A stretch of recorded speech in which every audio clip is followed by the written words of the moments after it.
Halo semuanya, balik lagi bersama saya Cahjowo Hobi Auto. Jadi untuk video kali ini saya akan mereview motor Yamaha Soul GT 125, dimana motor ini yang habis dimodifikasi dengan mode adventure namun nyaman untuk harian. Oke, begitu terus perjalanan video kali ini saya akan mereview seluruhnya motor ini dari ujung sampai ujung. Oke, jadi untuk yang pertama saya akan bahas dulu di bagian depan. Oke. Jadi untuk ubahan di bagian depannya itu Yamaha Soul GT 125 ini sudah menggunakan visor, dimana visor ini itu yang sudah dimodifikasi menggunakan dari Yamaha NMAX New, ya kan, yang sudah didesain sedemikian rupa supaya stang itu tidak mengenai bagian visornya, dan ketinggian visornya pun sudah dimodifikasi supaya terlihat rapi, ya kan. Kemudian untuk di bagian mukanya untuk Yamaha Soul GT 125 ini tidak ada ubahan di bagian headlampnya, masih standar, namun dia sudah dibekali dengan lampu kabut atau lampu sorot seperti ini penampakannya. Itu dia. Jadi sudah dilengkapi full dengan lampu jarak jauh dan dekatnya. Ini tingkat keterangannya itu 80 watts. Kemudian kita beralih ke bagian lampu sen kiri dan kanannya. Ini sudah dimodifikasi di smoke, ya kan, supaya tidak terlihat bening, jadi agak samar-samar hitam-hitam gitu, ya kan. Dan untuk bohlamnya ini sudah full LED, ya kan, ini sudah full LED, kalian bisa lihat. Ini sudah dibekali dengan lampu hazard. Ini super terang sekali, kalian bisa lihat itu lampu hazardnya. Dan untuk lampu senjanya juga sudah dibekali dengan lampu LED juga, namun tingkat keterangannya lebih redup sedikit dibandingkan lampu sennya. Oke.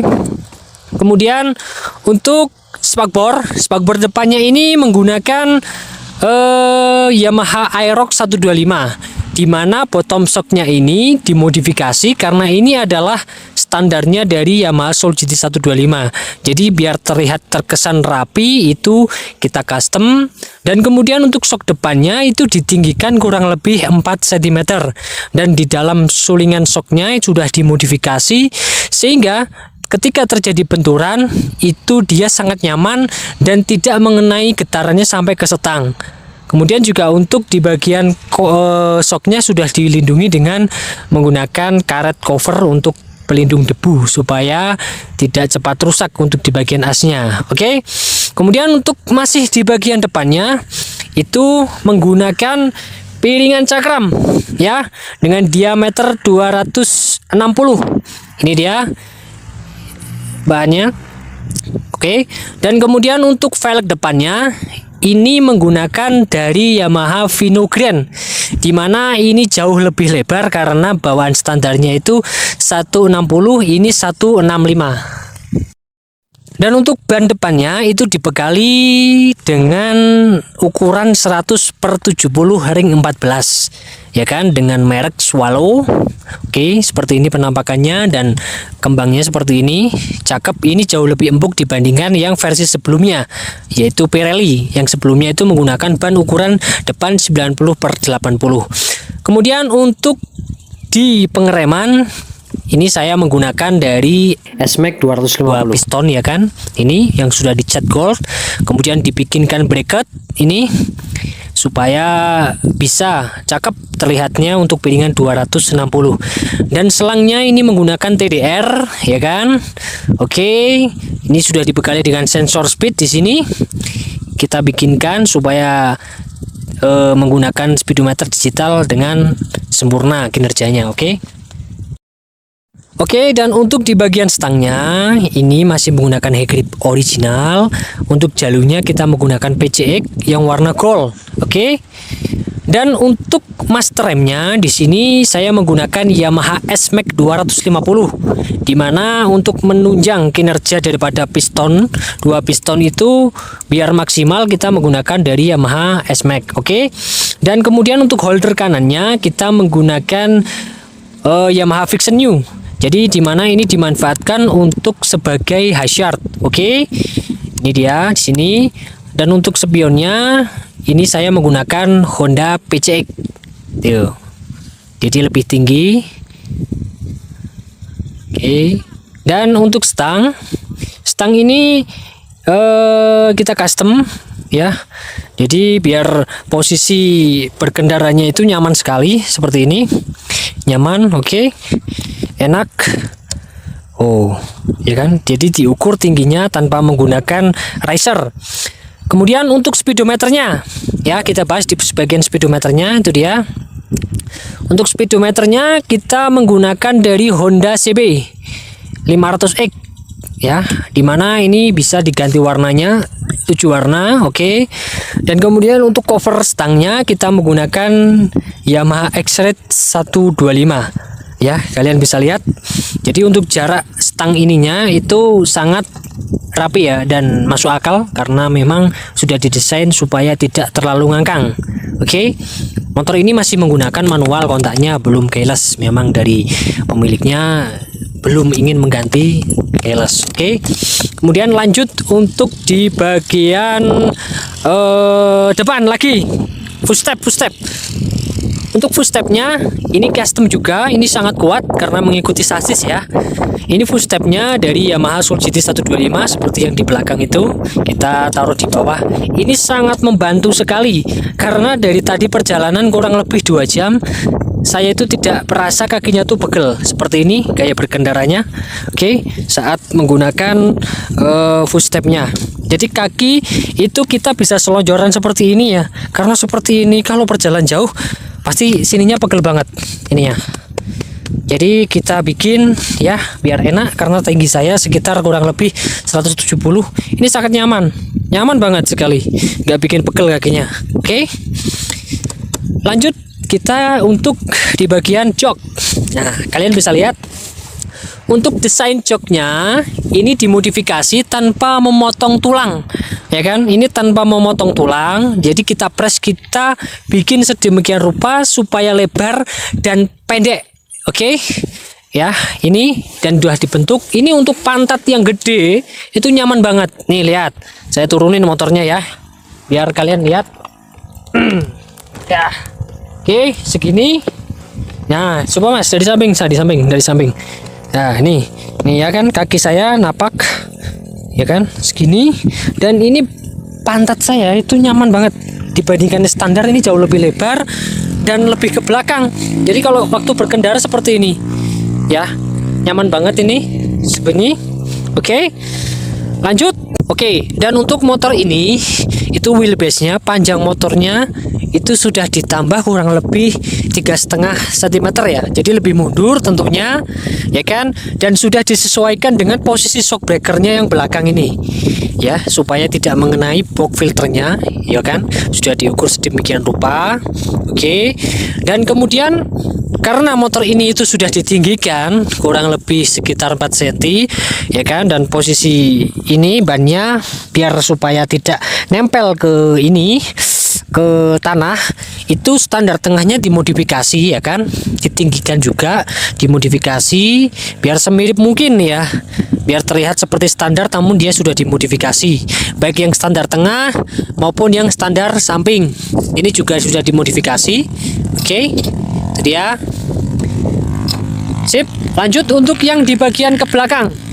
Velg belakangnya ini juga menggunakan Vino Grande ya, walaupun sebetulnya sama motifnya dengan yang standarnya, dia dibekali dengan lebar 250 dan ban belakangnya dibekali dengan lebar 120, tingginya 70, ring 14. Ini jauh lebih aman ya dengan posisi shock. Nih dia shocknya nggak menempel, masih jauh dengan ban. Itu dia, waktu ngayun itu aman, ini ada jarak sekitar 1 jari nih, lihat. Aman ya. Dan kemudian untuk di bagian box filternya dengan posisi jarak ban, ini dia nih, jaraknya segini, ini jauh lebih aman ya, karena motor ini kan nantinya akan dibawa ke perkotaan, jadi tentunya nggak bakal se ekstrim sini lah kotoran debunya atau lumpurnya, jadi masih aman nih dia.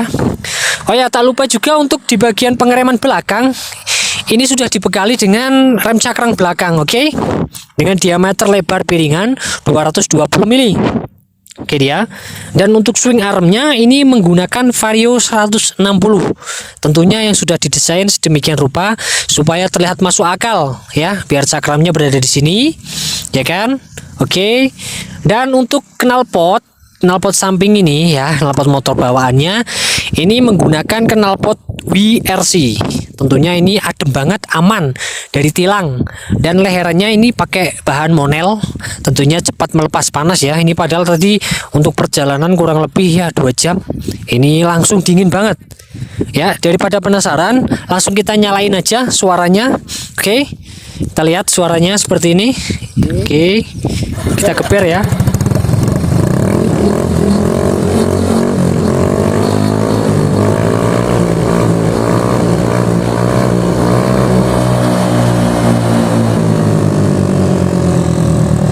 Oke, suaranya adem banget ya kan. Nah, jadi nggak bikin pusing kalau buat berkendara jarak jauh, kupingnya nggak barbar ya. Oke, karena motor ini itu memang didesain untuk touring dan harian, tentunya pasti ada bracket untuk dudukan box ya, yang dimana di sisi lain ketika box ini tidak digunakan itu ada fungsinya guys. Untuk apa? Nih, yang belum kalian tahu. Jadi kalau kalian capek ya berjalan jauh, itu bisa kayak gini guys. Nyaman banget kan? Kakinya bisa selonjoran, terus kepalanya taruh sini. Wah, nyaman banget. Oke. Dan kekurangannya kalau ada ininya, yang bonceng itu kalau turun susah, kakinya mengenai ini. Iya, seperti ini. Jadi hati-hati ya. Ini ada plus minusnya.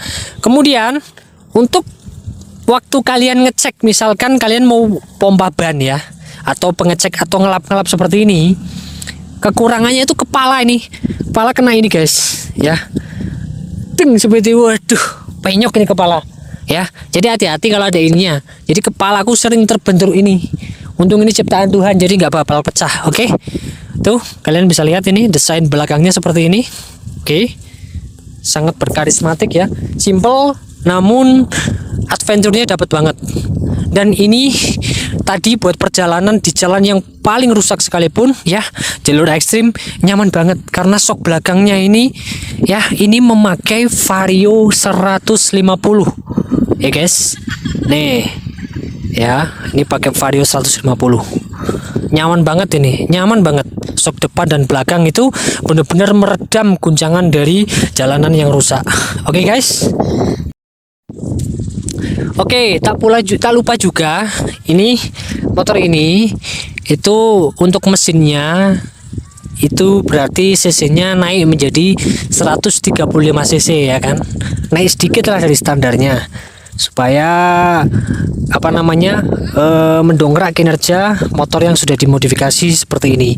Jadi memang biasanya motornya itu seringnya tuh Vamper oli, makanya sekalian di power up dan bodinya diganti menggunakan liner baja. Yang tak lupa juga ini motor dengan tipe tertingginya Soul GT 125 tipe SSS ya kan. Tentunya kalau dirubah menggunakan speedometer yang digital itu akan susah, kita PR-nya itu berada di lampu indikator ya. Lampu indikator di bagian engine millnya itu kalau motor ini tanpa speedometer bawaan dia bakal menyala terus guys. Jadi otomatis PR yang paling sulit itu untuk di bagian itu ya. Oke. Jadi kurasa nanti motor ini setelah dikirim tentunya warnanya akan dirubah total seperti warna depan ini, kinclong ya seperti ini, warna glossy yang bisa dibuat ngaca. Itu nanti semuanya akan diganti seperti ini. Oke. Nanti kalau motornya sudah sampai. Oke. Ini dia posisinya semuanya, reviewnya. Oke. Jadi kurasa cukup sekian ya untuk review motor ini, karena setelah ini motornya akan dipulangkan kepada pemiliknya. Oke, jadi ini adalah motor yang keberapa ya? Kesekian, ke-6 mungkin ya dari garansi Sajowo Hobi Auto. Oke. Jadi memang motor ini didesain dari pemiliknya, modelnya simple, sederhana, nggak begitu norak banget ya, keramaian warna, tapi gayanya dapat banget ya. Ini nggak bikin pegel seperti ini guys. Kalau dinaikin super nyaman, beneran betah. Kalau buat berjam-jam di jalan itu betah banget. Dan ini tenaganya oke oke banget karena memang mesinnya sudah dimumpuni dengan, oh ya saya lupa, untuk di bagian CVT-nya itu rollernya memakai 10 dan 9 gram ya, dan sudah dikerok jalur rumah rollernya. Dan yang belakang kampas koplingnya itu sudah menggunakan karbon, tentunya udah dimodifikasi lebih panjang. Untuk di bagian kirian itu aja sih, nggak ada yang neko-neko, dan puli depannya juga belum dibubut derajatnya, masih pakai standar. Oke, kurasa cukup sekian ya dari video review motor ini. Terima kasih buat kalian semuanya yang sudah menonton video ini. Salam Cah Jawa Hobi Utuh.